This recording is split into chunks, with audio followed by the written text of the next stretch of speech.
نعرہ تکبیر، نعرہ رسالت، نعرہ حیدری، حسینیت پر محمد و آل محمد صلوات.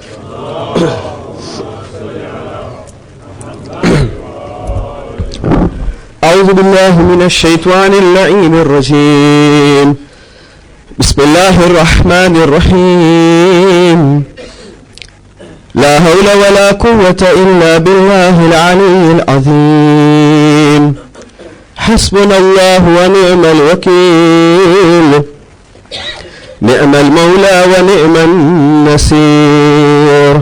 نحمده ونستعينه ونستغفره ونشكره ونصلي ونسلم على حبيب إله العالمين حافظ سره ومبلغ رسالاته الرسول المسدد المصطفى الأمجد المحمود الأحمد أبو القاسم محمد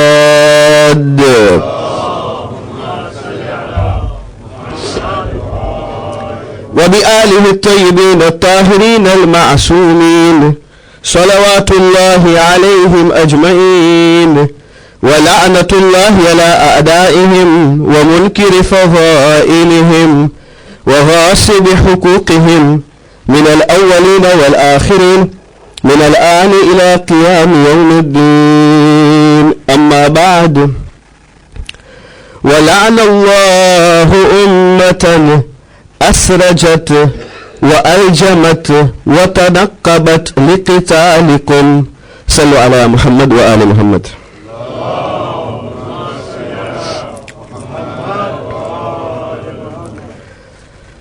ہمارا عشرہ اولا محرم کا اب اختتام پر آنے لگا، اور ہم ضروری سمجھتے ہیں کہ اگر اس زیارت عاشورہ کی تفسیر کرتے ہیں تو ایک بعد زیارت عاشورہ کا سلام ہے، یا یوں کہا جائے کہ ایک بعد زیارت عاشورہ کا تولا ہے تو دوسرا بعد تبرہ ہے. جب آپ زیارت پڑھتے ہیں تو پہلے تبرہ کریں گے، اس کے بعد تولا ہے کہ نہیں؟ لان پہلے بھیجتے ہیں، اس کے بعد سلام ہے. وہ 100 مرتبہ پہلے لان ہے، اس کے بعد 100 سلام ہے. تو کہنے کا مقصد یہ ہے کہ بہت مہم ہے کہ ہم اس بات کو آپ کی خدمت میں پیش کریں، ایڈریس کریں، نہ فقط تولا ایڈریس کرے. جب ہم نے سلام کے بارے میں عرض کیا آپ کی خدمت میں، اگر آپ کے اذہان مبارک میں محفوظ ہو اوائل مجلس میں، اوائل عشرہ میں، تو سلام کے بارے میں ہم نے گفتگو کی. تو سلام تولا ہے اور لان تبرہ ہے، اور بہت ضروری ہے کہ آج اپنے اس مجلس کو ہم دوسرے رخ سے آپ کی خدمت میں پیش کریں گے، یعنی تبرہ کے رخ سے، تاکہ ہم سمجھے کہ لان بھی ضروری ہے جس طریقے سے سلام ضروری ہے. ہم نے بہت سٹریس کیا تھا، اگر آپ کو یاد ہو، ائمہ کے احادیث آپ کی خدمت میں پیش کیا ہم نے کہ کتنا ثواب ہے. جتنا سلام بہت ثواب رکھتا ہے ویسے لعن بھی بہت ثواب رکھتا ہے. جیسے سلام ضروری ہے ویسے لعن بھی ضروری ہے. جیسے کہ آپ دیکھیں گے قرآن مجید میں سورہ احزاب میں جب اللہ سبحانہ و تعالی کہتا ہے کہ آپ صلوات بھیجیں محمد اور آل محمد پر، ان اللہ و ملائکتہ یصلون علی النبی یا ایھا الذین آمنوا صلوا علیہ وسلموا تسلیما.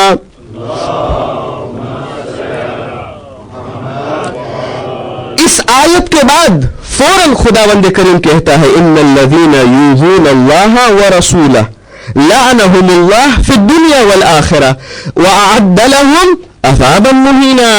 یعنی پہلے تو خدا بھی کہتا ہے کہ تولا کرو، اس کے بعد مہم ہے کہ تم جانو تبرہ کے بارے میں کہ ان الذین یؤذون اللہ ورسولہ، جو بھی اللہ اور اپنے رسول کو دکھ پہنچاتا ہے، اذیت دیتا ہے، خدا کہتا ہے، قرآن کہتا ہے لعنہم اللہ، اس کے اوپر خدا کی لعنت ہو. کب؟ لعنہم اللہ فی الدنیا والآخرہ، دنیا میں اور آخرت میں. پھر خداوند کریم ادامہ دیتا ہے, سٹاپ نہیں ہوتا ہے. خدا کہتا ہے کہ وَأَعَدَّ لَهُمْ عَذَابًا مُهِينًا, ان کے لیے عذاب مہین. He has prepared for them a severe chastisement. خداوند کریم ان کے لیے عذاب مہین رکھا ہے, جو اللہ کو اور رسول کو دکھ پہنچاتا ہے, جو اللہ اور اپنے رسول کو ایذا پہنچاتا ہے, اذیت پہنچاتا ہے. لہذا یہ لعن جو ہے زیارت عاشورہ میں دو قسم کا ہے. پہلا قسم یہ ہے کہ اوپنلی مینشن کیا گیا ہے اسما کو, نام کو, ہے نا, جیسے کہ یزید کے اوپر, معاویہ ابن ابی سفیان کے اوپر, ابن زیاد, عمر سعد, ابن مرجانہ. یہ ایک قسم کا لعن ہے زیارت عاشورہ میں. اور دوسرا قسم لعن کا مینشن نہیں کیا گیا ہے لیکن کوڈ ورڈز میں مینشن کیا گیا ہے, جیسے کہ ابھی ہم نے آپ کی خدمت میں آغاز مجلس میں پیش کیا ایک جملہ, ایک تکہ زیارت عاشورہ کا, کہ وَلَعْنَ اللَّهُ أُمَّةً أَسْرَجَتْ وَأَلْجَمَتْ وَتَنَقَّبَتْ لِقِتَالِكُمْ. اس کا مطلب کیا ہے؟ یعنی ہم جب زیارت عاشورہ پڑھتے ہیں تو ہم کہتے ہیں کہ اور لعنت ہو اس پر, تین گروہ پر. وَلَعْنَ اللَّهُ أُمَّةً أَسْرَجَتْ وَأَلْجَمَتْ وَتَنَقَّبَتْ لِقِتَالِكُمْ, یعنی لعنت ہو اس گروہ پر جس نے اس کام کو انجام دیا. لعن اللہ امتن اسرجت, جس نے اس کام کو, who carried out this work, this task to kill حسین ابن علی علیہ السلام, لعنت ہو اس پر. وَأَلْجَمَتْ, اللہ اکبر, جنہوں نے دیکھا.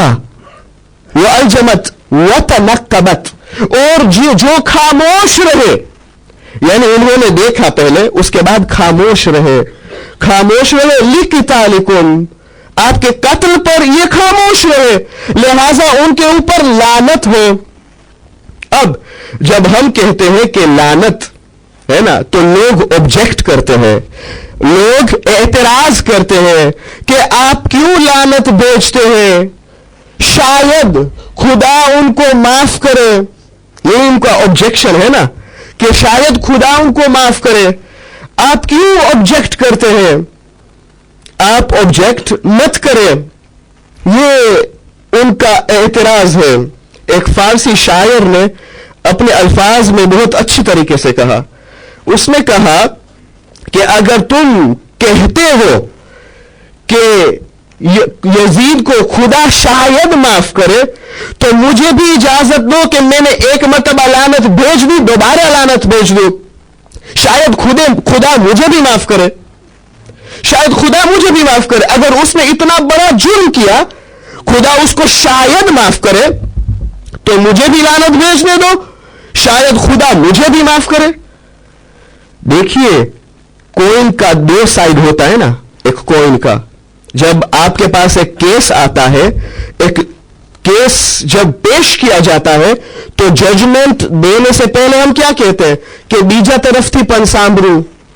وہ کیا کہتا ہے کہ نہیں, ایک تالی ایک ہاتھ سے نہیں بجتی, کہتے ہیں نا, دو ہاتھ سے بجتی ہے.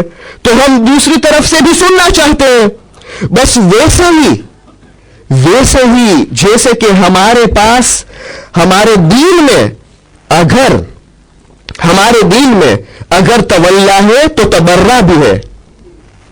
اگر خدا غفور الرحیم ہے تو قرآن مجید کہتا ہے اعلموا ان اللہ شدید العقاب وان اللہ غفور الرحیم, سورہ مائدہ میں, کہ جان لو خدا, پہلے تو خدا کہتا ہے, قرآن کہتا ہے کہ جان لو کہ خدا شدید العقاب ہے.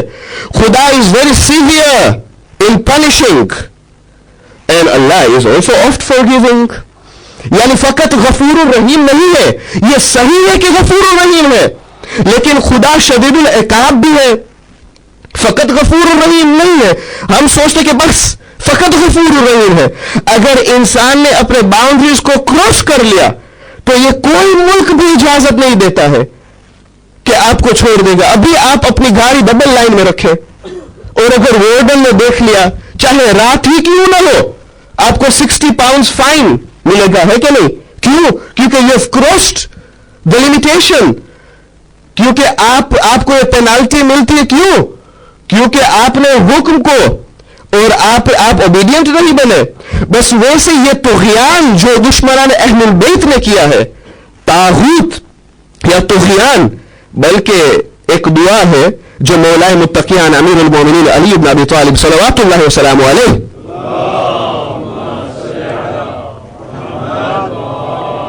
یہ دعا کیا کرتے تھے قنوت میں، اللہم لعن الجبت والطاغوت، لعن ہو جبت اور طاغوت میں.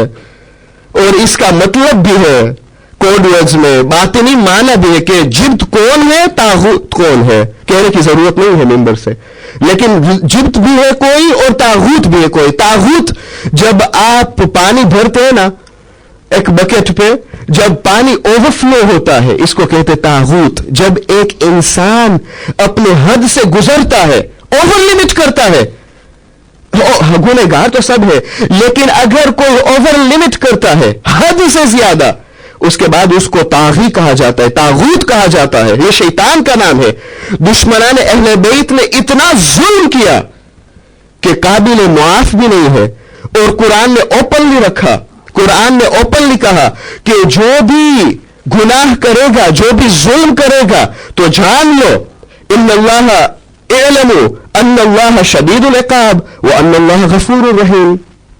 خدا غفور الرحیم ہے لیکن خدا شدید العقاب بھی ہے. صلوات کا حکم ملا ہے لیکن لعن کا حکم بھی ملا ہے. ایک درود بھیجیے محمد اور آل محمد پر.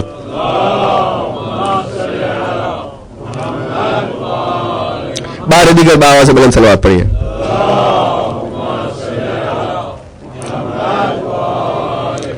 اب جب ہم لعن بھیجتے ہیں، ہے کہ نہیں، ہم کو جاننا چاہیے کہ ہم کیوں لعن بھیجتے ہیں. بعض لوگ نہیں سمجھتے ہیں، لعن کا کانسیپٹ ہی نہیں سمجھتے ہیں. وہ سوچتے ہیں کہ لعن گالی ہے، لعن گالی ہے، ابیوزو ورڈز ہے. آیا لعن ابیوزو ورڈز ہے؟ نہیں، لعن ابیوزو ورڈز نہیں ہے.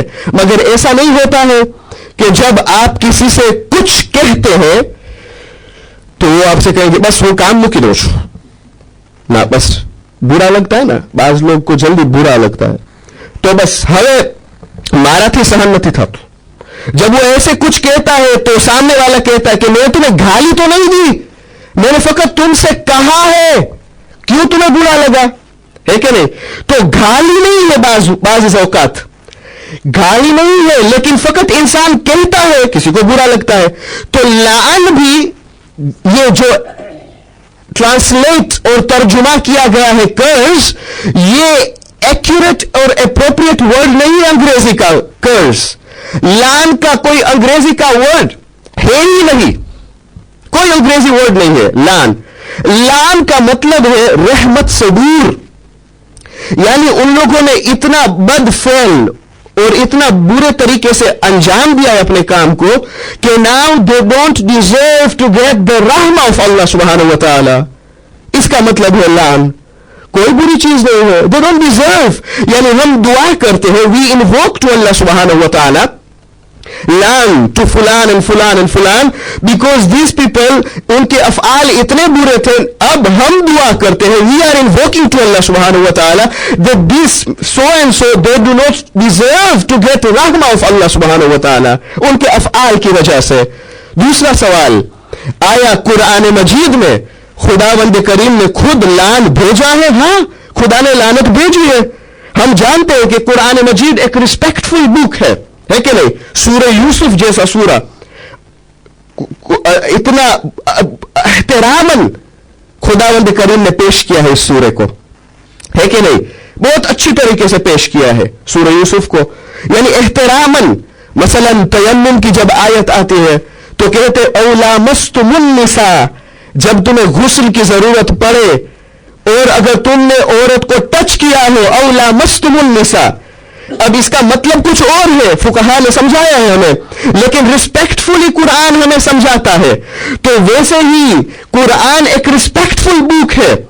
اس میں اگر لعن گالی ہوتی، لعن جو ہے اگر گالی ہوتا تو خداوند کریم پیش نہ کرتا. لیکن ہم آئے قرآن مجید میں دیکھیں تو قرآن مجید میں جب خداوند کریم پیش کرتا ہے تو لعن جو ہے اللہ خود اللہ نے بھیجا ہے. مثال کے طور پر فَقُلْ تَعَالَوْا ندعو ابناءنا وابناءکم ونساءنا ونساءکم وانفسنا وانفسکم ثم نبتہل فنجعل لعنت اللہ علی الکاذبین. آیہ مواہلہ میں آخر میں کیا ہے؟ پھر تم لعنت بھیجو جھوٹے پر. لعن بالکل قرآن میں موجود ہے. قرآن مجید میں خداوند کریم نے لعنت بھیجی ہے کس پر؟ اصحاب سبت پر. سورہ مائدہ ورس نمبر 60. اصحاب سبت پر خداوند کریم نے لعن بھیجا ہے باقاعدہ. اصحاب سبت یعنی the people of Saturday. بنی اسرائیل میں اس زمانے میں جب پہلے نبی موسیٰ تھے، نبی موسیٰ کے زمانے میں نبی موسیٰ نے ایک دن قرار رکھا تھا عبادت کے لیے، وہ فرائیڈے تھا پہلے، لیکن خود بنی اسرائیل نے کہا کہ ہمارے لیے آپ سیٹرڈے رکھے. نبی موسیٰ نے خدا سے کہا، خدا نے قبول کیا. تو اس وقت بنی اسرائیل کے لیے ان کے لیے ہالیڈے سیٹرڈے تھا، ہے کہ نہیں؟ اس کے بعد جب نبی داؤد آئے تو نبی داؤد کے زمانے میں یہ ایک گروپ جو بنی اسرائیل کا تھا، یہ لوگ سی پورٹ کے نزدیک رہتے تھے اور اکثراً فشرمین تھے. اور کیونکہ اب انہوں نے خود درخواست کی کہ سیٹرڈے ہمارے لیے ایک ہالیڈے ہونا چاہیے تاکہ ہم عبادت کریں خدا کے لیے، جیسے ہم جمعے کے دن عبادت کرتے ہیں. باقاعدہ جب نبی موسیٰ تھے تو نبی موسیٰ باقاعدہ سرمن خطبات دیا کرتے تھے اور یہ لوگ سنتے تھے. تو بھی نبی داؤد کا زمانہ تھا. نبی داؤد کا جب زمانہ تھا تو سیٹرڈے دن تھا، انہوں نے خود گزارش کی اور خدا نے بھی قبول کیا.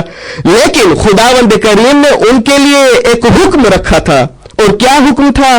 کہ سیٹرڈے کے دن اکثراً فشرمین تھے، تو خدا نے حکم رکھا کہ اس دن تم فقط عبادت کرو اور فش نہ کرو، فشنگ مت جاؤ. اب ان لوگوں نے بھی توجیہ کی، فالس آرگیومنٹ پیش کیا. اور وہ کون سی توجیہ تھی؟ ان لوگوں نے کہا کہ بھلے ہمیں اجازت تو نہیں ملی، لیکن سمندر میں وہ سی میں ان لوگوں نے ایک کینل بنایا، دا ٹرینچ اور کینل بنایا. کینل بنانے کے بعد سیٹرڈے کو، اور یہی ہوتا ہے نا کہ خداوند کریم آزماتا ہے، امتحان دیتا ہے، مگر نہیں ہوتا ہے ایسے جس کے پاس بزنس ہے. جو عین نماز جمعہ کے وقت جب آپ دکان کو بند کرنا چاہتے ہیں اور کسٹمرز آ جائیں گے، ہے کہ نہیں؟ خدا آزماتا ہے. آپ جانا چاہتے ہیں مسجد میں لیکن کسٹمرز آ جائیں گے. اب خدا بھی دیکھنا چاہتا ہے کہ تم کس کا خیال رکھتے ہو. رازق کا خیال رکھتے ہو، رازق کا سوچتے ہو. رزق دینے والا تو وہ خود ہے. خود سورہ جمعہ خدا کہتا ہے واللہ خیر الرازقین، بہترین رزق دینے والا خدا ہے. یا تم خود رزق کے بارے میں سوچتے ہو؟ خدا خود رزق دے گا. خدا کہتا ہے خود کہ میں بہترین رزق دینے والا ہوں. بہرحال اب ان کے لیے آزمائش تھی، ان کے لیے ٹیسٹ تھی. سیٹرڈیز کو دریا پہ، سمندر پہ زیادہ مچھلیاں آتی تھی، لہٰذا ان لوگوں نے کینل بنایا اور کینل کو کھولا پورے دن تاکہ وہ مچھلیاں آ جائیں. جب ٹرپ ہو جاتی تھی پھر بند کرتے تھے، پھر سنڈے کو دوبارہ وہ کھولتے تھے اور مچھلیاں لے لیتے تھے. جب کہا گیا ان سے تو وہ لوگ کہتے تھے کہ نہیں، ہم نے اگر اٹھایا ہے مچھلیاں کو تو سنڈے کو اٹھایا ہے. حالانکہ کیچ کیا کب؟ سیٹرڈے کو.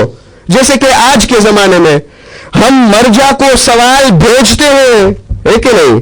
مرجع تقلید کے آفس میں لندن میں ہم جب سوال بھیجتے اس طریقے سے سوال کرتے ہیں جس طریقے سے ہمیں جواب چاہیے، ہے کہ نہیں؟ مولانا پن ہم نے تو رضا ملی چھے تو اکثر میں کہا کرتا ہوں کہ سوال میں نے دکھارو تو خری تمہیں کئی رتنا پوچھا کہ میں نے رضا ملی تمہیں رضا ملے. تو یہ توجیہ ہے، فالس آرگیومنٹ ہے. ان کے لیے خداوند کریم نے ان پر لعنت بھیجی. کہاں پہ؟ سورہ مائدہ میں ورس نمبر 60. سورہ بقرہ میں بھی ان کا تذکرہ ہوا ہے کہ آفٹر 3 days، یعنی پہلے تو ان لوگوں they transformed into apes، بندر ہو گئے، جانور حیوان ہو گئے، اور 3 دن کے بعد ہلاک ہو گئے. تو خدا نے لعنت بھیجی ان کے اوپر. خدا نے کیوں لعنت بھیجی؟ کیونکہ ان لوگوں نے نافرمانی کی. اور ایک گروہ تھا کہ ان لوگوں نے یہ گروہ نے کہا تھا ان سے کہ آپ لوگ کیوں خدا کی نافرمانی کرتے ہیں، لیکن پھر بھی ان لوگوں نے کہا کہ نہیں. اور they started to boasted They started to boast.